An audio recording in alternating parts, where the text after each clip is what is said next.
Okay, everybody, welcome to a very special podcast from the Global Table Games and Game Protection Conference. We have a great show for you today. We haven't done one in a while.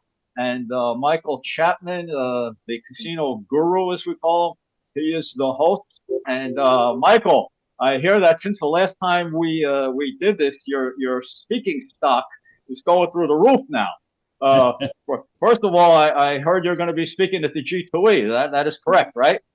I will. I'll be at G2E Monday, 1:30 with Benny Palmalu and Daniel, and we're going to be talking about the current risks of table games.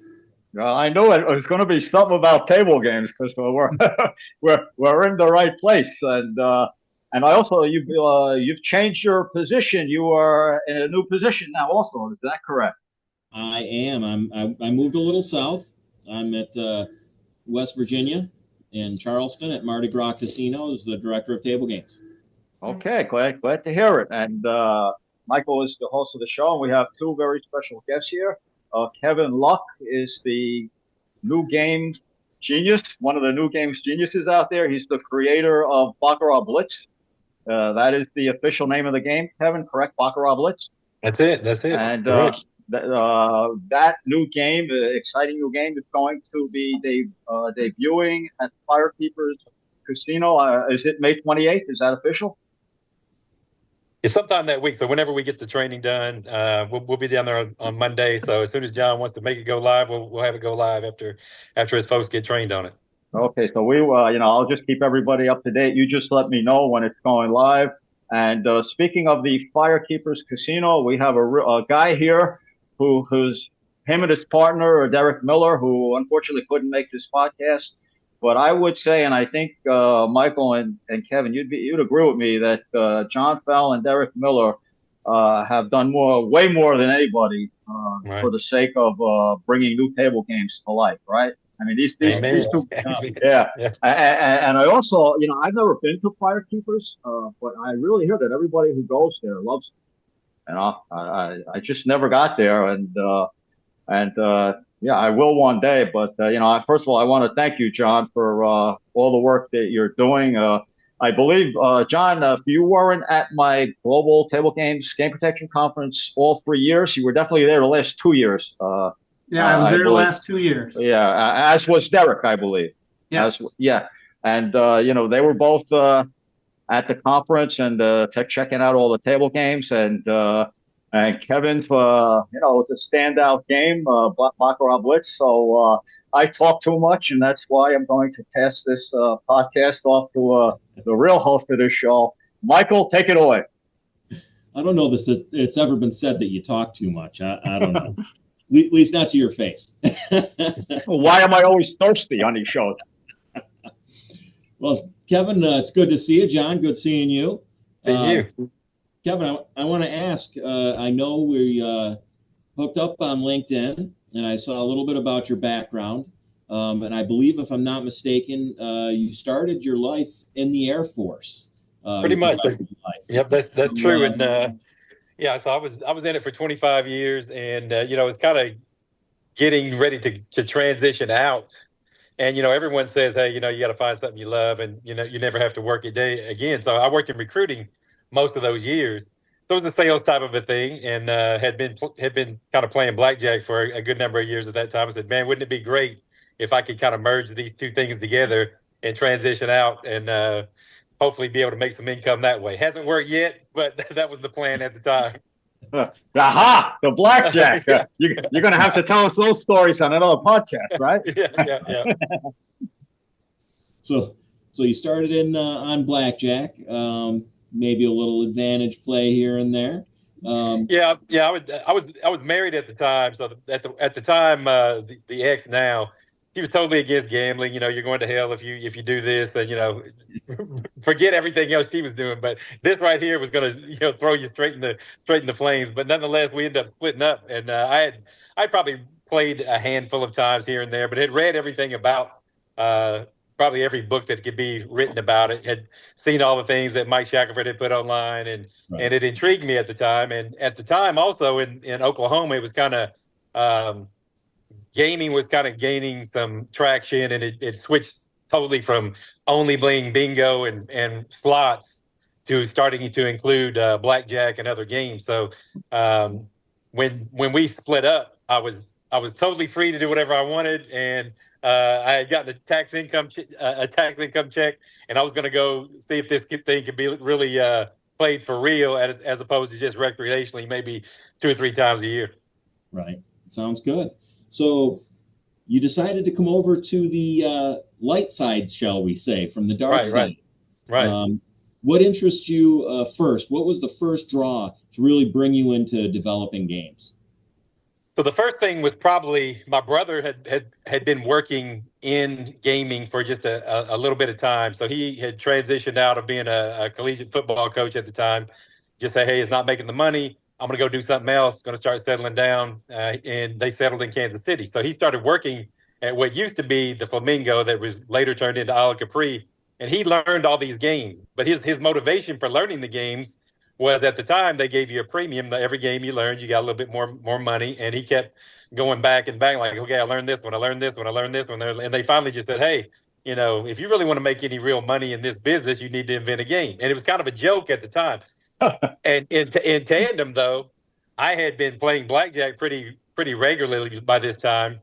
And some of the same stories that, like, you hear other inventors talk about, like when you're playing games and things, like, man, wouldn't it be nice if you could do X, Y, and Z? So it's kind of like the mother necessity is the mother of invention. It's like things that you didn't like about certain games, you made it to where you're like, hey, I wonder if this could happen. But we heard a lot of things from people in the business that, oh no, it costs all this exorbitant amount of money. And so one of the very first ideas was they tried to burn some sort of card in a blackjack game. And but didn't know at the time. We're just taking people's word for it. It's going to cost you 30, 40, 50,000 to even get a math analysis done from GLI. Found out later on that's not true, but that was kind of the catalyst. And at about the same time, I had gotten shut down in Vegas at about 3 or 4 properties, and I said, you know what? I'm going to get this money still. One way or another, I'm still going to get this money. So that was kind of the spark of it. That's the beginning of it. Let me ask you something, Kevin. How long have you been in the developing new games business, and how many games have you actually developed? So officially, we've been in it since 2012. We invented a craps type game first because it was fixed math, and also a roulette game because Kent really came up with an idea. He was a big craps player, and he was just at the property one time is like, you know what? There's 36 outcome on a set of dice. There are 38 outcomes on a roulette wheel.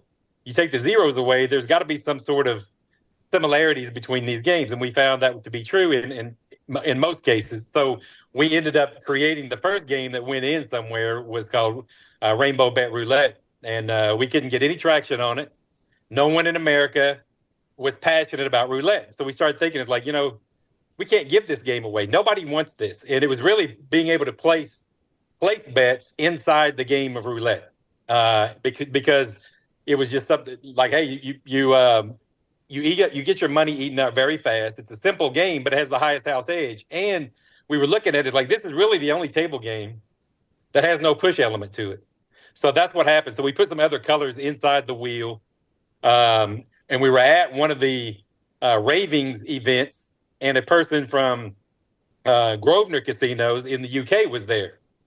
And he came across, he's like, hey, you ever think about taking this to the UK? And we're like, hey, we'll go anywhere, So we went over. We knew we couldn't speak French. They were another group of people that they're pretty passionate about roulette. So we said, hey, we can speak English. So we went over there. It got into a competition over there, similar to what yours is, Richard. But they had actual people that are kind of players. They're big players in the Grosvenor properties vote. Really? And they selected the games to go in. So you didn't have to win. So what I did like about what you do now, in the previous events, you always had to win first place before you got a placement. But over there, they had it to where, any number of games could make it in based on a number of different factors, but it was mostly on player appeal. But it went into a couple of places over there. They gamble a little bit different than we do, and their taxes are a little bit different than what ours are too in terms of gaming revenue. And it went into a few places, but what the good part for us was, we were able to take that data, take it back to the United States, and we were at one of these events again. Derek Stevens, we knew, was a big craps player. He was at one of these events. We said, "Hey, Derek, you got to come over and check this out." He liked the idea because it had the craps feel to it, and then that was our first connection with Benny Mancino, and then Benny puts the game in the Golden Gate. So that was our first installation in about 2014. It was there, and it ended up staying there for about 7 years. Oh, so fast forward about 9 years. Right. We're at the 2023 Global Game Protection and Table Games Conference, and you meet up with the other gentleman on the line here, Mr. Fell, after getting connected there through the conference. Right. Baccarat Blitz. Yes, sir. So, like I say, it was a great thing. What I appreciate about properties and mines like John is the fact that they're willing to take a risk. I mean, at the end of the day, this is all about innovation. You know, trends come and go, appetites come and go. There used to be a game people really loved. It was called Pharaoh. Guess what? That game doesn't exist anymore. So there has to be some willingness to move things around and at least try them. So, you know, no one likes everyone likes something different, but nobody likes foreign. So that's why we try to say, hey, let's stay with things that are common. And, you know, but the whole thing, what I think is very beneficial about that conference is we increase our likelihood of running into people like John, Benny, Jay Shapiro, people like that to say, hey, you know what, if it makes sense, hey, who am I to say, let's put it in and let's give it a try. And, you know, and I really, really appreciate that. Speaking about John Fell, John, yes. I would like to ask you, you are the table games director at Firekeepers, correct? Correct. How, so, I mean, besides, you know, all the functions of a table games director, so, like, I'm curious, like, what propelled you guys, you and Derek, to really, you know, come to the forefront of the new table games? Because, you know, people have been talking about since COVID, the possible demise of the table games industry. But, you know, I always looked at that like when Atlantic City came out, everybody said Vegas was going to die. And then when all the casinos across the country, Mississippi and Connecticut opened up, everybody said Atlantic City would be in trouble. And you know, none of that seems to ever happen.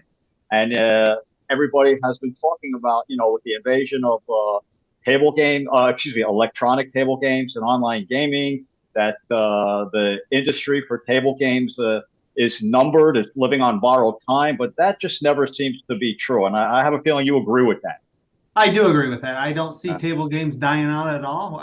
Our revenues here are strong as ever, and I'm here to give everyone a chance, right? We have enough space on the floor. I think we have 62 or 63 table games out there, depending on which day of the week we're talking.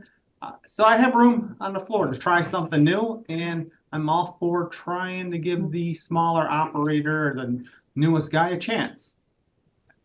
Why not? You never know when you're going to find the right game out there. You know, we took a chance on, was it Double Up Blackjack a few years ago? And it turned out to be a phenomenal game. So what was the number one thing in Baccarat Blitz that made you say, you know what, this is going to work here, and we're going to give it a go? So I'll be honest with that. So they won second place, right? So we were, I wouldn't say obligated to put them on the floor, but we're obligated to put them on the floor. But what I like about the game is I think it's easy game. There's not a whole lot of strategy to go into it. You don't got to spend 25 minutes trying to teach someone how to play it. So I think it has a chance because it's easy to play. Yeah. Actually, yes, okay. Theoretically, or in practice, they won second place, but ending up in Firekeepers, it's really like being in first place. Right, that's right. Because it looks like Firekeepers is like, you know, if anybody had their choice of like the three sponsors, you know, where you want the winning game, where you want to go, I think I would pick Firekeepers based on what's going on there. Yeah, and I would say that too as a inventor. You want people that are committed to kind of like what John's talking about. You know, if you don't, I mean, you can say you got an installation, but if they, you know, put you back in the, you know, in the back on the reserve pit or something like that, and only open it, you know, maybe a few hours a day, you know, that's one thing. But when people say, hey, you know, we believe in innovation, and we want to give people a shot. That's what you want, because you're partnering with the people who are thinking the same way you are. So we definitely appreciate it. Yeah, I mean, it's great because it's hard enough to get a brand new game going, and when you have the people, the staff of the casino, the table games director, and a few other people with him that are behind your game, I mean, that really, really helps. They promote it, and it works out. So let me ask you, Kevin, can you give us a run through how the game works, and basically what the players need to know, and of course what the casino executives need to know about it? Okay, so it is a faster, simpler, commission-free version of Baccarat. So with that is, we started hearing feedback from operators a long time ago. It's like, hey, it's all about hands per hour. We want speed. We want simplicity. And we hear these things over and over again. So we said, hey, what kind of things can you do to, maybe trim down this game right now? Because traditionally, Baccarat is a very slow game. And in some parts of the country, it's very popular, the coast for the most part. But where gaming grew up here, for us, people didn't even understand the scoring mechanisms with Baccarat, how the numbers roll over, you drop the 10 values, things like that. So we started looking at things like, really, what is this? It's really a convoluted version of war. Baccarat is nothing more than a 4, 5, sometimes 6 card game of war. You have people that some dealers can deal it, some cannot. And we said, you know what? If we're really just going to trim the thing down, why do we have to draw 4, 5, or 6 cards to get to 9? And we said, let's just do with what it is. It's really a war type game. But what we didn't want to, what the element we wanted to take out of war is the fact that you're not getting to choose your hand. So people has always thought that, hey, Casino War is a great game. It's simple for all those things John said. But the negative is you can't pick a side. It's not a communal game, and you are getting dealt this hand by the dealer, and the dealer doesn't like you, and all of a sudden, when you're going to give me a good hand? Now you have total control on which side that you pick. But it's all Baccarat scoring, so the 10 values and face cards are all 0, and then every other card is whatever is on the face of the card, the number of pips on the card. So everything's a natural. And with that, though, it's an automatic, 1-to-1 card. Winner is the highest value of the cards. However, there's no edge with that. Where the game differs is when we go into the ties. And we think that the tie is really the really first bonus within Baccarat. That's the traditional bonus. So we said, let's make a game that has more ties in this thing than to try to come up with all these different kind of versions of Baccarat where a 6 and a 7 means something and it's really a push and you don't get paid and all this other stuff. So we said, hey, when you tie, now we're going to go into a second round. So there is no press, change, rearrange, none of this stuff. All the money still stays in play. And then you automatically enter into a second round. Now, when you draw the cards that time, you don't add the cards together or anything else. That second round card, whatever the highest value of the hand is for that, that's the winner. So it's just whatever the highest value card is for the second round. Still no edge. The edge comes in when it ties twice. So the double tie is where the house gets its edge back. So what is beautiful about it for the house is it speeds up the game because you're normally drawing 2 cards, sometimes 4 cards. And then the house edge of the game raises instead of 1.0, whatever it is for Baccarat, to 2.12% house edge. So it's faster and it's a slightly higher house edge. The thing was, though, we got some bonuses in there. So when these double ties occur, you can bet that that's going to occur prior to the start of the rounds and things. And when they do occur, there's some pretty hefty payouts on these bonuses. So like when all the cards are all 0s or face cards or whatever, that's like 40-1 or 50-1. I'm sorry. You end up having like things that are on the table, say they're all black or they're all the certain ranks and things like that. But there's different payouts for different outcomes, and it's really attractive for the player as well. But the thing is, all you have to do is pick which side you think is going to win this hand. Do you think it's going to be the banker hand? Or you think it's going to be the player hand? There is no inherent advantage over either hand like it is in traditional Bach, where they just say, hey, I always pick banker. It's a coin flip every time. The other thing that's good for the house is you don't have these players that are sitting down making you basically spend your labor for dummy hands to figure out what's going on with the shoe. because if they want to play both sides, it's kind of like now playing roulette with playing red and black. You're going to get bit on this thing and you're going to lose, because if you're betting player and banker and it ends up being a double tie, you lose both. So that's where the edge comes back. You know what I like about it the most? I'll give you one guess. What's that? What? Think about it. Think about what the key element that makes your game, besides the ties, that's totally different than all the other Baccarat games out there. And of course, it's not a simple side bet. We're talking about the whole inherent game, right? Of course, it's what did we all play? John, war. I didn't even get to finish the sentence. I was going to say when we were a kid. Right. The fact of the matter is, and correct me if I'm wrong, that more kids have played war than poker. That's probably, at least when I was a kid, centuries ago, that was what it was. We played war. And I remember how much fun it was, I think the way we played it, like, okay, if it was a tie, then you dealt like 2 cards and then you turned the third one over and that was the card, right? And, it's kind of like, war and some people like not as much as war, but some people, adults play solitaire, right? So it's just, I really love the war ingredient of it.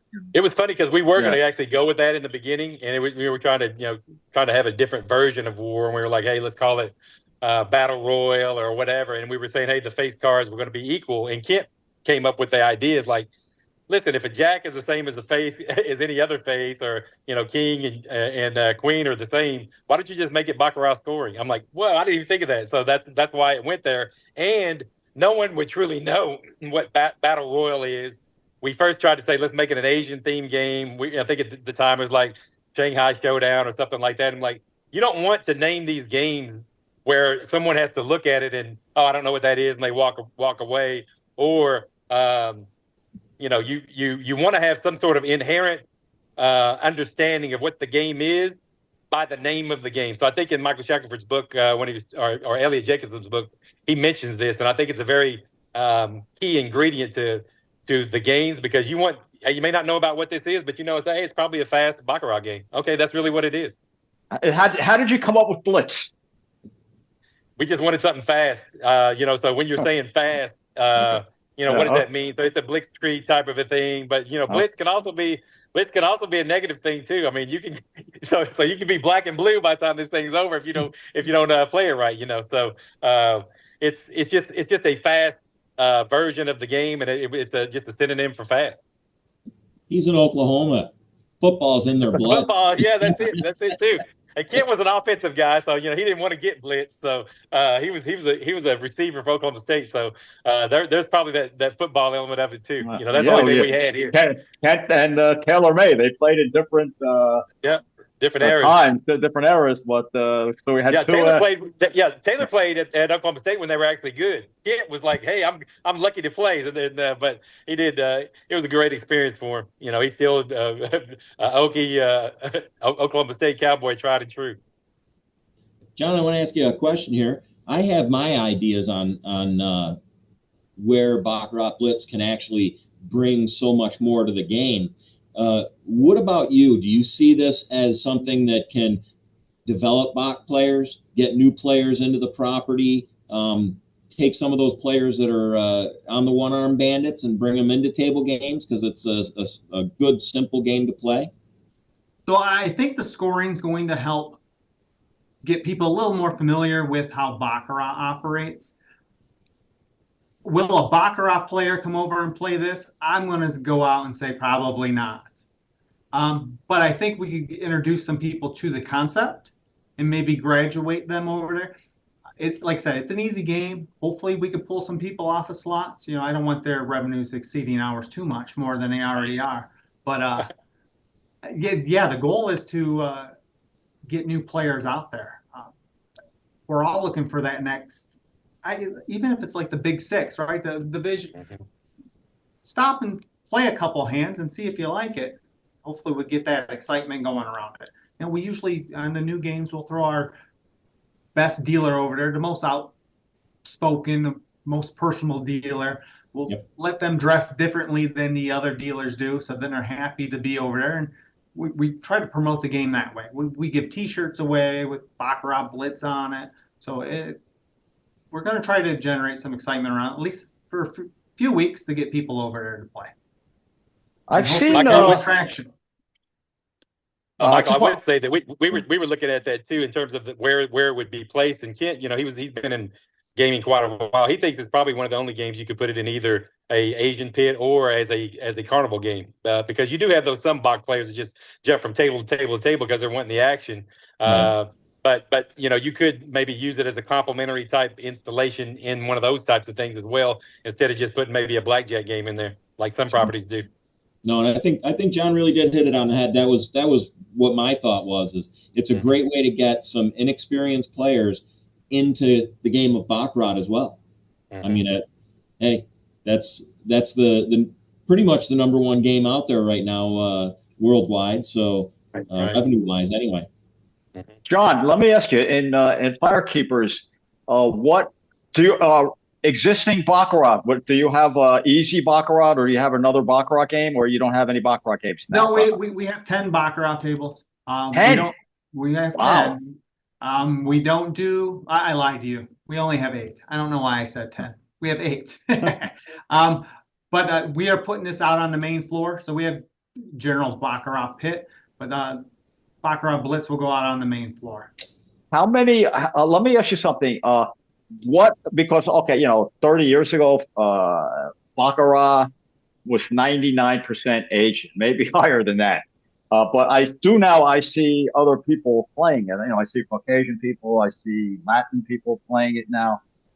Is that true in Firekeepers? You're getting at least some non-Asian players playing the regular Baccarat? I would say, of course, it's dominated by Asian play, but maybe a third are non-Asian players. Well, that's a big number.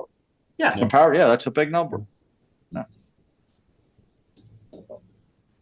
So yeah, we will look forward to this, and Kevin, this could be the one. Could be the one. We had we thought we were going to have it in 2019. We debuted the game at one of the events, and it placed second then, but we had the hard luck story with COVID. So Jay Shapiro was going to put it in one of the station properties. And before we put it in out there, he's like, hey, you want to come out and do a player event? I'm like, oh, yeah, we'll come. And we had the game, because his thing was kind of like what you were talking about, Richard, is like, just really don't know if the Asian play is going to be attracted to this game. So we had it first at the Sunset Station, and it was really kind of a blackjack type of a feel there. And that's really what the crowd was. But they liked it. For the simplicity of it, kind of like Michael was talking about. And Jay at the time would bring in games all the time and just get people's feel of it, and really just try to run off people like me saying, hey, Jay, let me get my game in there. And so he could use their feedback to say, hey, the people don't like it. But the real place it was going to go in was at Red Rock. So the next night we go over, and that was the thing. They were really selling it hard. Hey, come to this player event. And it was Asian themed. They wanted their Asian players over there, and we didn't know at the time whether they're going to accept this or not.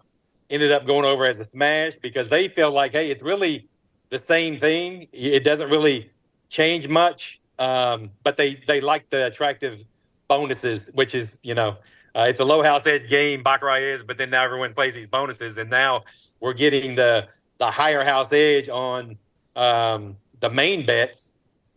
It goes to 2.12% on both player and banker, but you don't feel it because you're still doing the same thing in terms of a player, whether you're betting player, banker, tie, but now you have double tie and the double tie bonus. So it's just it was one of these hard luck stories. They said, I don't really think it. Before we ever went out, he's like, I don't know if my players are going to like it. Then after the event, he's like, well, wait a minute. He goes, we're going to put it on the main floor in the main pit, and it just so happens we want to see if we can do a exclusivity deal with you for about a year. So we're like, okay. Wait a minute. No exclusivity deal, because the guy on your left on the bottom there, Michael Chapman. Michael, I believe you said you're a table games director now, right? That's what they call me. And we got to get that Blitz game right underneath your site there in it's Bristol. Nope, it's Charleston, West Virginia. Charleston, West Virginia. Bristol. Bristol is Virginia too, isn't it? The river. Yeah. Okay. Yeah. Okay. So we got to get that. Once that big launch happens in Oklahoma and the word gets out, you got to be the second guy to put it in, right? John, you agree with that, right? Michael's got to put that game in. Lottery. We'll get you hooked up. I'm gonna be after you on that. I mean, you're gonna get that game in there, right? Okay, so let me, we got a couple minutes here. So Kevin, tell us about the website where people can go look at, because I know you have a video of the game in action and everything. So you can, so people can go to either doubleluckgaming.com. We have it on there. It's also on YouTube. You can just Google it on YouTube with Baccarat Blitz. There's a couple of different versions on there. There's one that's kind of was created as a training tool at the time because it was during COVID when everything got shut down and we didn't know if you're going to be able to travel or not. So we created a longer version there that it's on YouTube as well. And then there's one that Michael Shackford did when he interviewed us at one of the events as well to talk about it. So you can check it out there. Like I say, it's very simple, easy to play, easy to deal, and easy to win. Okay. Well, Kevin, I want to say congratulations on the placement. And John, I really want to say thank you to Firekeepers because it's not like Kevin said, it's not just the placement, it's the commitment to the placement. And boy, that's really recognized up there at Firekeepers. No, absolutely. I'm happy to help. I wish everyone was a little more. I don't know what the right word is. I wish people were more willing to put new games on the floor. That's all. Whatever word that is I'm looking for, that's what I wish it was. And Kevin, you're going to keep us informed about when that exact date is. Yes. Yes. As soon as you know, please shoot me a message so we know to promote it and everything. And we're going to shoot for August 28th. Right, that Wednesday. So we're looking at August 28th. Okay, sounds good. I am looking forward to it, and I wish you the best of luck, Kevin, with this game. And please send that same message to Kent. Right. Will do. And John, thank you again for being who you are, and thank Derek for me as well for really giving everybody a chance, like you said. And we all appreciate that. And Michael, the guru of table games over there, continued success and good luck at the new place. Thanks. And like you said, it's not only the placement; it's the place, right? Right. Okay, guys. So that concludes this podcast, and we will be talking about this beginning the 28th.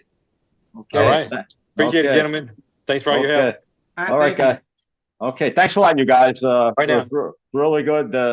And let's go get them.